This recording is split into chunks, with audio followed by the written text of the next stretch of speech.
ગુજરાત અને ખાસ કરીને ભરૂચ નર્મદા જિલ્લાના રાજકારણમાં રાજપીપળા એડિશનલ સેશન્સ કોર્ટના ચુકાદાએ સનસનાટી મચાવી દીધી છે।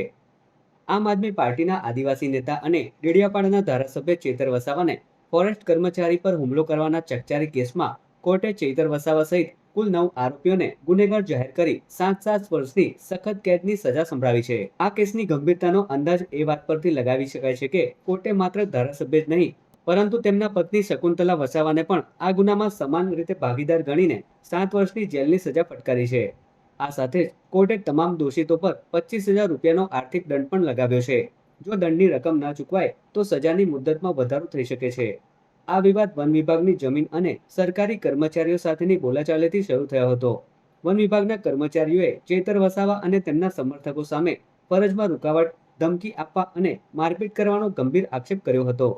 લાંબી કાનૂની લડત અને પુરાવાની ચકાસણી બાદ આજે કોર્ટે આ કડક ચુકાદો આપ્યો છે।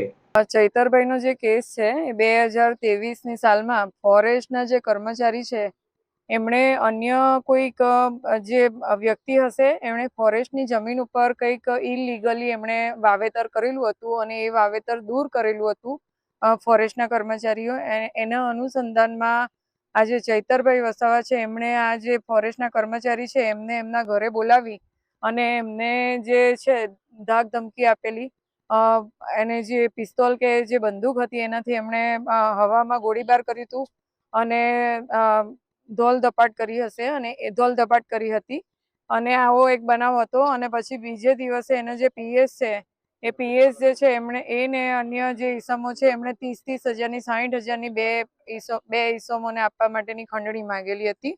એના અંગેનો આ કેસ હતો અને આ કેસમાં આવી રીતના અહીંયા નામદાર એડિશનલ ડિસ્ટ્રિક્ટ એન્ડ સેશન જજ સાહેબની કોર્ટમાં એવી હીરપરા સાહેબની કોર્ટમાં ચાલી ગયો અને આમાં શરૂઆતમાં ડીજીપી શ્રી જે ગોહિલ સાહેબે ઇનિશિયલ એમણે આ ટ્રાયલ ચલાવેલી હતી અને ત્યારબાદ એમાં જે સ્પેશિયલ પીપી છે નાયર સાહેબ એમને અગાઉની કાર્યવાહી એમણે ચલાવેલી હતી અને આ કાર્યવાહી ચાલી જતા આજ રોજ નામદાર કોર્ટે 7 વર્ષની કેદની સજા અને 25,000 રૂપિયાનો દંડ જાહેર કર્યો છે અને તમામે તમામ 5 જે પુરુષ આરોપી છે અને 4 સ્ત્રી આરોપી છે તમામને રાજપીપળા કોર્ટમાં આપણે રાજપીપળા જેલમાં આપણે જ્યુડિશિયલ કસ્ટડીમાં લેવાનો હુકમ કર્યો છે હાલ।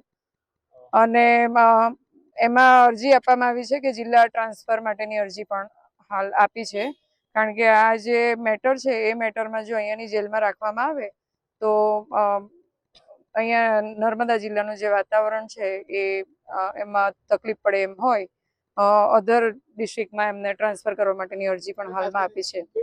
લોક પ્રતિનિધિત્વ કાયદા મુજબ જો કોઈ ધારાસભ્યને 2 વર્ષ કે તેથી વધુ સમયની સજા થાય તો તેમનું ધારાસભ્ય પદ જોખમમાં મુકાઈ જાય છે। આ ચુકાદાના પગલે ચેતર વસાવાનું ધારાસભ્ય પદ રદ થવાની પૂરેપૂરી સંભાવના વ્યક્ત કરવામાં આવી છે। હવે ચેતર વસાવાની કાનૂની ટીમ આ ચુકાદા વિરુદ્ધ હાઈકોર્ટનો દરવાજો ખખડાવે છે કે કેમ તેના પર સૌની નજર મંડાયેલી છે। આજે સેશન કોર્ટ દ્વારા એક કેસમાં અમને 7 વર્ષની સજા ફરવામાં આવેલી છે। નામદાર કોર્ટની જે પણ સુનાવણી છે એમનો આદર કરીએ છીએ અને આગળ વકીલોની સલાહ લઈને આગળ